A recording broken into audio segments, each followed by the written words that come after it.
अस्सलामुअलैकुम वरहमतुल्लाह। My name is Mohammad हारून। बेटा जैसा कि हमने स्टार्ट किया हुआ था जुराइनी सिस्टम, और लास्ट लेक्चर के अंदर हमने स्ट्रक्चर ऑफ नेफ्रॉन को बड़ी डिटेल से डिस्कस किया था। तो आज वन बाय वन हम उन स्ट्रक्चर के क्या फंक्शन होते हैं, यूराइन फॉर्मेशन कैसे होती है, इसको हम डिटेल से डिस्कस करेंगे।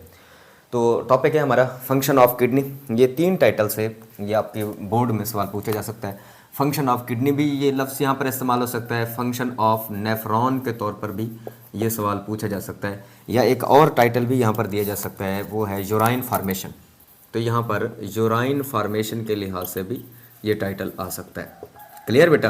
तो ये जो हमने लास्ट लेक्चर के अंदर डिस्कस किया था कि हमारे गुर्दे के अंदर छोटी छोटी नालियाँ हैं, 1 मिलियन नेफ्रॉन एक किडनी के अंदर मौजूद होते हैं, जिनका काम होता है हमारे ब्लड को फिल्टर करना और ब्लड में से एक्स्ट्रा साल्ट, एक्स्ट्रा वाटर और एक्स्ट्रा आयंस वगैरह इसको अलग करना, और फर्दर जो है वो आगे यूराइन फार्मेशन करना या यूराइन बनाना।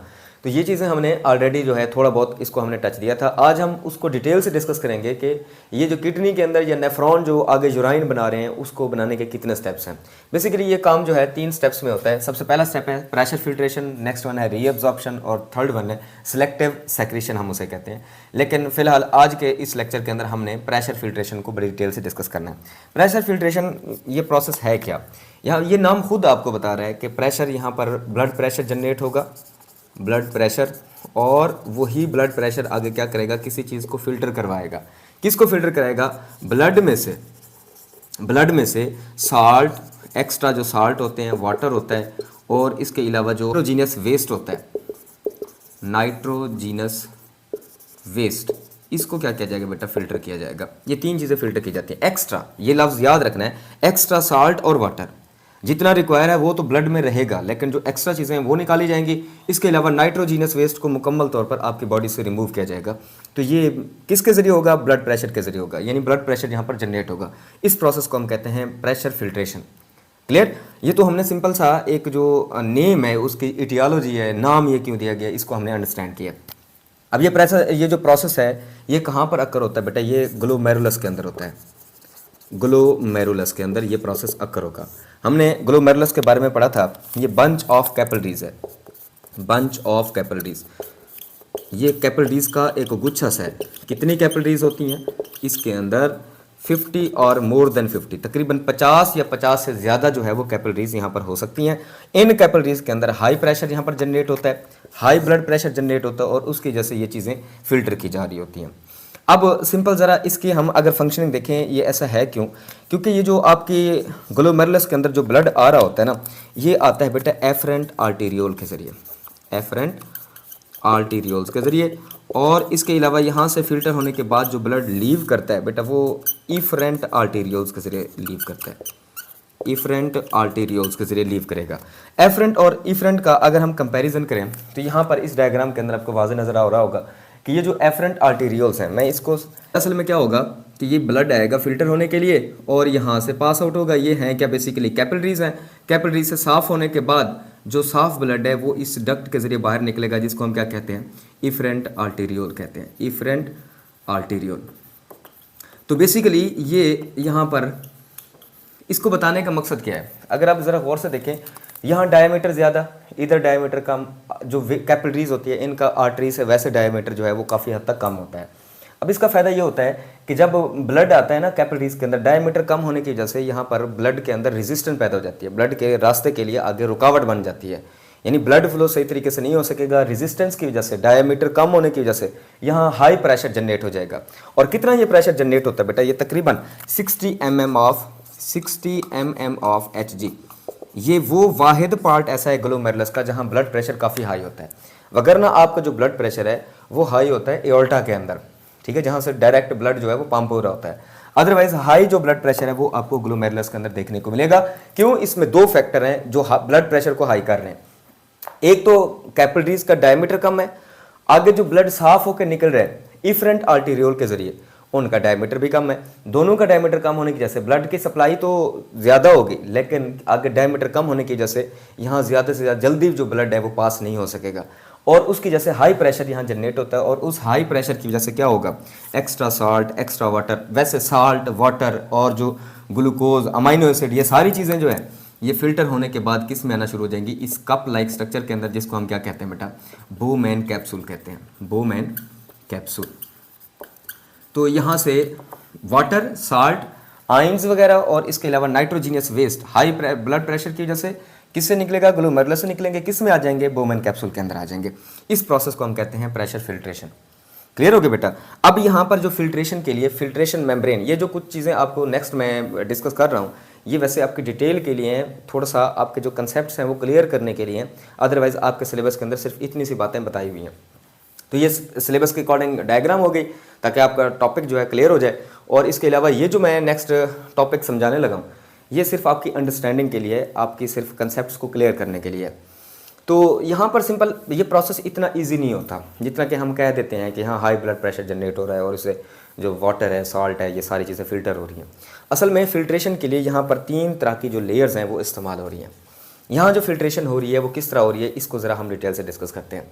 हम जो डायग्राम पढ़ते हैं ना अपने सिलेबस के अंदर, हमें बनाने भी यही चाहिए क्योंकि हमें अपनी बुक को फॉलो करना है। कि इसमें क्या है, आपको यहाँ नज़र आ रहा होगा बोमेन कैप्सूल और इस ग्लोमेरुलस के दरमियान ये जो पार्ट है इसको क्या कहते हैं, ग्लोमेरुलस कहते हैं, जहाँ पर कैपिलरीज मौजूद हैं। तो हमारे सिलेबस के अकॉर्डिंग यहाँ पर आपको एक स्पेस नज़र आ रही होगी, किसके दरमियान, ये ग्लोमेरुलस और इसके दरमियान ये जो आपको स्पेस नज़र आ रही है। हालांकि ये स्पेस यहाँ पर नहीं होती, यहाँ कोई खाली जगह नहीं होती। ग्लोमेरुलस और बोमेन कैप्सूल के दरमियान कोई खाली जगह नहीं होती। फिर ये जो एनाटॉमी है ये किस तरह से होती है, सिंपल ये है कि जो इनर लेयर होती है ना बोमेन कैप्सूल की, जो अंदरूनी लेयर होती है वो इस तरह स्पेस पे या एक डिस्टेंस पे नहीं होती। उसके अंदर ख़ास किस्म के फिंगर लाइक सेल्स होते हैं जिनको हम पोडोसाइट्स कहते हैं। उन सेल्स को क्या कहा जाता है, पोडोसाइट। ये आपको यहाँ पर नज़र आ रहे होंगे पोडोसाइट्स। ये जो फिंगर लाइक, जिनकी फिंगर लाइक प्रोसेसिंग भी होती है, यानी कि हैं तो सेल लेकिन ना उसके बड़े हुए हिस्से हैं, ऐसे जैसे फिंगर्स नहीं होती इसी तरह उसके बड़े हुए हिस्से होते हैं और इन सेल को हम कहते हैं पोडोसाइट्स। कहाँ होते हैं ये, inner layer of Bowman capsule के अंदर होते हैं। क्लियर हो गया बेटा। अब ये क्या करते हैं, यहाँ पर जो इनर लेयर के अंदर जो पोडोसाइट सेल्स हैं ये क्या करते हैं, अंदर जितने भी 50 कैपिलरीज हैं उनके गिर्द लिपटे हुए होते हैं। कैसे, आपको पता है कैपिलरीज आपकी जो है वो खून की नालियाँ हैं ना। क्लियर। तो यहाँ इनर लेयर के अंदर जो सेल्स होते हैं ना, ये इनर लेयर आप ऐसे समझ, इनर लेयर इन कैपिलरीज के गिर्द ऐसे लिपटी हुई होती है। क्लियर। 50 कैपिलरीज हैं तो 50 किस्म के जो है वो पोडोसाइट्स होंगे और वो क्या कर रहे होंगे, ये कवर कर रहे होंगे किसको, ग्लोमेरुलस को। तो असल में यहाँ पर स्पेस फिर नहीं होगी। फिर उस ग्लोमेरुलस में जो चीज़ फिल्टर होती है, अब अगर ज़रा हम थोड़ा सा इस एनाटॉमी को समझे ना तो हमें सारे कंसेप्ट क्लियर हो जाएंगे। देखिए बेटा, ये जो आपको ग्रीन कलर में ये एक लेयर नज़र आ रही है, ये एक कैपिलरी है, ये आपकी ये खून की नाली है कैपिलरी। मैंने इसको ऐसे कट किया हुआ है और मैंने सामने से उसे ड्रॉ किया हुआ है। तो ये है कैपिलरी वॉल, कैपिलरी वॉल। और आपको पता है कैपिलरी वॉल के अंदर क्या होते हैं बेटा, पोर्स होते हैं, छोटे छोटे सुराख होते हैं। इसलिए कैपिलरीज में से ब्लड जो है, जो खासतौर पर मटेरियल है, वो फिल्टर होकर आगे टिश्यू फ्लूइड में आता है। फिर उसके बाद कैपिलरी के बाद एक जेल की तरह की ब्लैक लेयर आपको नज़र आ रही है। ये जो ब्लैक लेयर आपको यहाँ पर नज़र आ रही है बेटे, इसको कहते हैं बेसमेंट मेम्ब्रेन। बेसमेंट मेम्ब्रेन इसे कहते हैं। तो यहाँ पर ये बेसमेंट मेम्ब्रेन होती है कैपिलरी, ये कैपिलरीज है। इसके बाहर जो लेयर है इसको हम क्या कहेंगे, ये बेसमेंट मेम्ब्रेन है। उसके बाद ये जो इनर लेयर है ना बोमेन कैप्सूल की, इसके अंदर जो फिंगर लाइक सेल्स हैं जिनको हमने पोडोसाइट का नाम दिया, जो इसके बाहर लिपटे हुए होते हैं, ये मैंने एक पोडोसाइट यहाँ पर ड्रॉ किया हुआ है। समझ आ गई है बेटा। तो ये सेल है, ज़ाहिर बात है इसके अंदर न्यूक्लियस भी होगा। अब यहाँ फिल्ट्रेशन कैसे होती है, ये जो प्रेशर जनरेट होता है, हाई प्रेशर जनरेट होता है कैपिलरीज के अंदर, वहाँ से water, salt, ions, nitrogenous waste ये क्रॉस करेंगे किसको बेटा, ये जो पोर्स मौजूद हैं किसके अंदर, कैपिलरीज के अंदर, ये उसको क्रॉस करेंगे। उसको क्रॉस करते हुए बाज़ मटेरियल या बाज़ चीज़ें लार्ज होती हैं और ये जो बेसमेंट मेम्ब्रेन है इसके अंदर कोई सेल तो नहीं होते। बहरहाल ये भी आगे क्या करेगी, कुछ चीज़ों को फिल्टर होने देगी और कुछ चीज़ों को फिल्टर नहीं होने देगी। फिर ये किसको क्रॉस करेंगे बेटा, ये आगे बेसमेंट मेम्ब्रेन को क्रॉस करेंगे। बेसमेंट मेम्ब्रेन को क्रॉस करते हुए ये आगे फर्दर किसके अंदर एंटर हो जाएंगे, ये सारे का सारा जो मटेरियल है जो यहाँ पर फिल्टर हुआ है ये आपको यहाँ आता हुआ नजर आएगा पोडोसाइट के अंदर। ठीक है।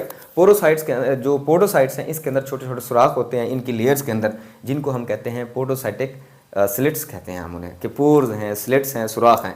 इन सेल्स के अंदर सुराख होते हैं। क्लियर। जो फिल्टर होकर मटेरियल आएगा कहाँ से, ग्लोमेरुलस से या कैपिलरी से, वो बेसमेंट मेम्ब्रेन से गुजरेगा और बेसमेंट मेम्ब्रेन भी क्या करेगी, उसको मजीद फिल्टर करेगी, कुछ चीज़ों को पास आउट होने देगी, कुछ को रोक लेगी।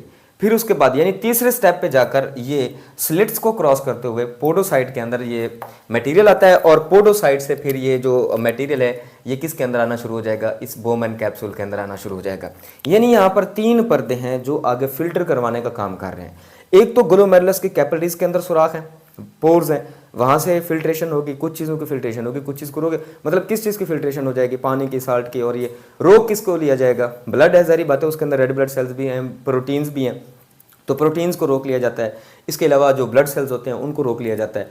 और फिर उसके बाद अगर कोई चीज़ आ भी गई है, फिल्टर होकर आ भी गई है, क्योंकि प्रेशर बहुत ज़्यादा होता है, तो वहाँ पर जो बेसमेंट मेम्ब्रेन है फिर ये क्या करेगी, बाकी चीज़ों को रोक लेगी, और पानी, साल्ट, जो रिक्वायर चीज़ें निकलेंगी, जो जिनका स्मॉल साइज़ होगा, उसको फिल्टर होने देगी। फिर उसके बाद आगे स्लिट्स भी यहाँ पर सिलेक्शन का काम करते हैं कि किन को अंदर आने देना है और किन को अंदर नहीं आने देना।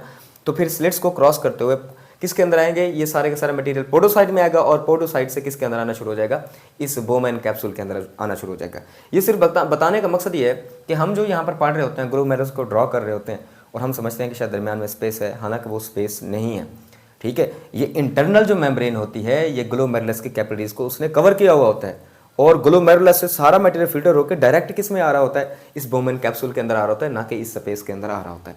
क्लियर हो गया बेटा? तो होप सो आप लोगों का ये जो कंसेप्ट है ये क्लियर हो गया होगा, और ये बातें आप लोगों ने याद रखनी है। यहाँ पर 3 परतें हैं जो सिलेक्शन का काम करवा रहे हैं, एक तो पोर्स, दूसरा बेसमेंट मेम्ब्रेन, और तीसरे नंबर पर है बेटा हमारे पास ये जो पोडोसाइट्स के स्लिट्स हैं या पोर्स हैं। ये 3 जगहों से फिल्टर होकर मटेरियल आएगा ब्लड में से, फिर जाकर ये बोमेन कैप्सूल में एंटर होगा, और उसे हम ग्लोमेरुलर फिल्ट्रेट कहते हैं। उसके बाद एक नेक्स्ट टॉपिक है फैक्टर अफेक्टिंग ग्लोमेरुलर फिल्ट्रेशन, कि ये ग्लोमेरुलस के अंदर जो फिल्ट्रेशन हो रही है, ये फिल्ट्रेशन कौन करवा रहा है। एक तो फैक्टर हमने पढ़ लिया, उस फैक्टर को हम क्या कहते हैं बेटा, ग्लोमेरुलर हाइड्रोस्टैटिक प्रेशर। ये पहला फैक्टर है ग्लोमेरुलर हाइड्रोस्टैटिक प्रेशर।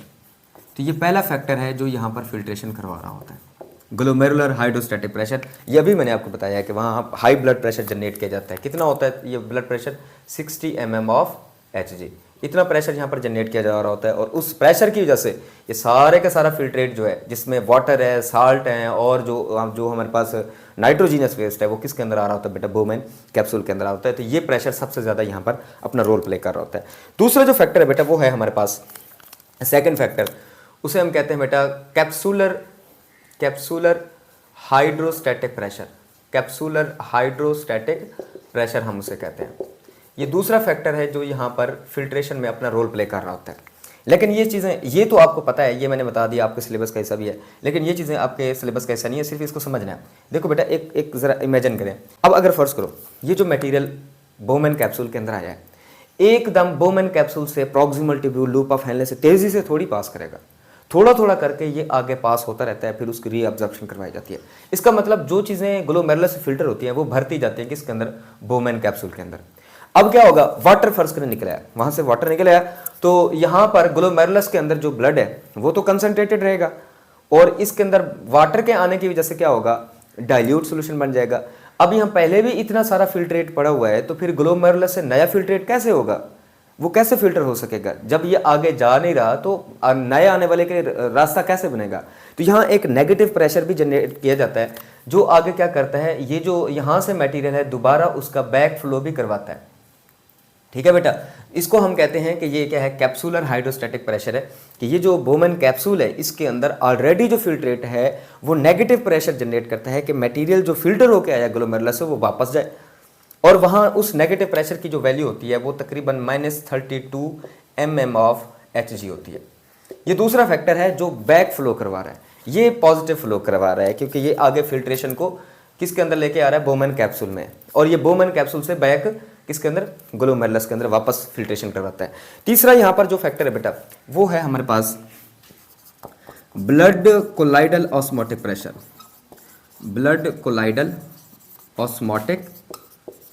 प्रेशर, ये तीसरा फैक्टर जो यहाँ पर क्या करता है, बैक फ्लो करवाता है वापस बोमेन कैप्सूल से ग्लोमेरुलस में वापस। कैसे, यहाँ पर हमारे खून के अंदर खास किस्म की प्रोटीन्स होती हैं जिनको क्या कहते हैं, एल्ब्यूमिन प्रोटीन। आपने उसका फंक्शन पढ़ा होगा, ये हमारे ब्लड के अंदर वाटर और साल्ट के लेवल को बरकरार रखती है। एल्ब्यूमिन प्रोटीन जब पानी की यहाँ फिल्ट्रेशन हो जाती है तो यहाँ जो कंसनट्रेशन है वो कंसनट्रेटेड ब्लड होने लग जाता है, उसमें वाटर की कंसनट्रेशन कम होने लग जाती है। तो यहाँ एल्ब्यूमिन प्रोटीन जो हमारे ब्लड के अंदर मौजूद है ये भी क्या करना शुरू कर देगी, बैक फ्लो करना शुरू कर देगी। ये भी एक प्रेशर जनरेट करेगी, जो बैक प्रेशर लगेगा, और वो जो फिल्टर किसके अंदर, फिल्ट्रेट किसके अंदर आया, बोमेन कैप्सूल के अंदर आया, उसके बैक फ्लो की रिस्पॉन्सिबल बनती है एल्ब्यूमिन प्रोटीन। उसको हम कहते हैं blood colloidal osmotic pressure generate हो रहा है। और इसकी वैल्यू कितनी होती है, तकरीबन ये -18 mm ऑफ Hg। तो आप ज़रा अगर गौर से देखें तो इंसान को वैसे क्लियर, अगर आप इसको गौर से देखें ना तो आपको लग रहा होगा -32 और 18 यानी कि -50 mm ऑफ Hg जो प्रेशर है वो बैक जा रहा है, यानी कि ग्लोमेरुलस फिल्ट्रेट जो है वो वापस ग्लोमेरुलस में फिल्टर हो रहा है। और उसके बाद 60 mm ऑफ Hg ऐसा है जो ग्लोमेरुलस फिल्ट्रेट से बोमेन कैप्सूल की तरफ लग रहा है, और -50 ऐसा है जो बैक फ्लो करवा रहा है। इसका मतलब ये हुआ अगर हम टोटल निकालें तो हमारे पास 10 mm ऑफ Hg ऐसा निकलता है प्रेशर, जो क्या करता है ग्लोमेरुलस से किसके अंदर फिल्ट्रेट करवाता है, बोमेन कैप्सूल के अंदर। तो ये यहाँ पर 10 mm ऑफ Hg जो है ये रिस्पॉन्सिबल है ग्लोमेरुलस के अंदर प्रेशर जनरेट करने के लिए, जो क्या करेगा इस फिल्ट्रेट को सही तरीके से फिल्टर होने देगा ग्लोमेरुलस से बोमेन कैप्सूल के अंदर। तो ये प्रेशर इतना रिस्पॉन्सिबल है, हालांकि लग तो 60 का रहा था लेकिन -50 उसमें से करेंगे नेगेटिव जो ब्लड प्रेशर लग रहा है, ठीक है, जो यहाँ पर प्रेशर जनरेट हो रहा है। तो टोटल निकालें तो टोटल 10 mm ऑफ Hg ऐसा प्रेशर है जो आगे सही तरीके से फिल्ट्रेट को ग्लोमेरुलस से बोमेन कैप्सूल और प्रॉक्सिमल ट्यूबुल के अंदर जाने के लिए रिस्पॉन्सिबल बनता है। तो ये बातें इन्फॉर्मेशन के लिए थी, इनको याद रखना है। उसके बाद नेक्स्ट वन है ग्लोमेरुलस फिल्ट्रेट, कि बोमेन कैप्सूल से कौन कौन सी चीज़ें फिल्टर हुई हैं और उनकी क्या कंपोजिशन होती है। तो यहाँ पर तकरीबन 95% जो वाटर है ये फिल्टर किया जा रहा होता है, ठीक है, तकरीबन हमारे ब्लड से प्लाज्मा प्रोटीन और रेड ब्लड सेल्स को निकाल के, दो चीज़ें निकाल के, प्लाज्मा प्रोटीन और जो ब्लड सेल्स हैं इनको निकाल के, बाकी जितना भी प्लाज्मा होता है उस सारा का सारा फिल्टर हो जाता है और बोमेन कैप्सूल में आ जाता है। उसमें वाटर भी शामिल होता है, इसके अलावा जो है इसके अंदर आयंस भी शामिल होते हैं, और आयंस में अगर देखा जाए hydrogen ions, chloride ions, sodium ion है, इसके अलावा पोटाशियम आयन है, बाइकार्बोनेट आयन है, ये सारे के सारे आयन जो हैं ये यहाँ से फिल्टर हो जाते हैं। कहाँ से, ग्लोमेरुलस से बोमेन कैप्सूल के अंदर। इसके अलावा और क्या चीज़ें फिल्टर होती हैं, हमारे जो फूड का बड़ा ही नेसेसरी कंपोनेंट है, जैसे हमारी खुराक में मौजूद ग्लूकोज है, ये स्मॉल मॉलिक्यूल्स होते हैं, अमाइनो एसिड्स हैं, इसके अलावा वाइटामिन्स हैं, ये भी साथ साथ क्या हो जाते हैं बेटा, फिल्टर हो जाते हैं। और नाइट्रोजीनस वेस्ट में यूरिया, यूरिक एसिड और क्रेटिनिन, यूरिया, यूरिक एसिड और क्रेटिनिन, ये चीज़ें भी साथ साथ फिल्टर हो रही होती हैं। तो चलो इनको तो फिल्टर करना हमारे लिए फ़ायदेमंद था कि ये नाइट्रोजीनस वेस्ट है, इसको बॉडी से बाहर निकालना है, लेकिन ये चीज़ें बड़ी इंपॉर्टेंट है, वाटर है, आयंस हैं, और इसके अलावा जो ग्लूकोज वगैरह है, इससे ये होगा, आयन से ये होगा कि हमारे ब्लड के पीएच पर इफेक्ट पड़ सकता है। इसके अलावा जो हमारी खुराक के नेसेसरी कंपोनेंट है, ग्लूकोज, विटामिन और अमाइनो एसिड, ये अगर चले गए तो फिर बॉडी के ऊपर उसके जो है आप इफेक्ट्स देखेंगे, नेगेटिव इफेक्ट पड़ेगा, क्योंकि एटीपी लेवल डाउन हो जाएगा। वाटर अगर डिक्रीज हो गया तो हमारा ब्लड कंसनट्रेटेड हो जाएगा। तो ये चीज़ें तो फायदेमंद थी, ये भी फिल्टर हो गई ज़्यादा प्रेशर की वजह से, लेकिन अगले प्रोसेस के अंदर हम पढ़ेंगे इनको दोबारा रीअब्जॉर्ब किया जाता है, इनको दोबारा जज्ब किया जाता है। तो आज के लिए बस इतना ही था, जिसमें हमने फंक्शन ऑफ नेफ्रॉन या फंक्शन ऑफ किडनी या यूराइन फॉर्मेशन में से पहला स्टेप आज हमने पढ़ा है प्रेशर फिल्ट्रेशन, जिसमें हमने देखा कि ब्लड के जो प्रेशर जनरेट होता है उससे ब्लड के अंदर जो वाटर है, साल्ट हैं, आयंस हैं और जो नाइट्रोजीनस वेस्ट हैं वो फिल्टर हो रहे हैं। कैसे फिल्टर हो रहे हैं ये सारी बातें हमने डिटेल से डिस्कस की हैं। आज के लिए बस इतना ही है, इजाज़त दीजिए, अल्लाह हाफ़िज़।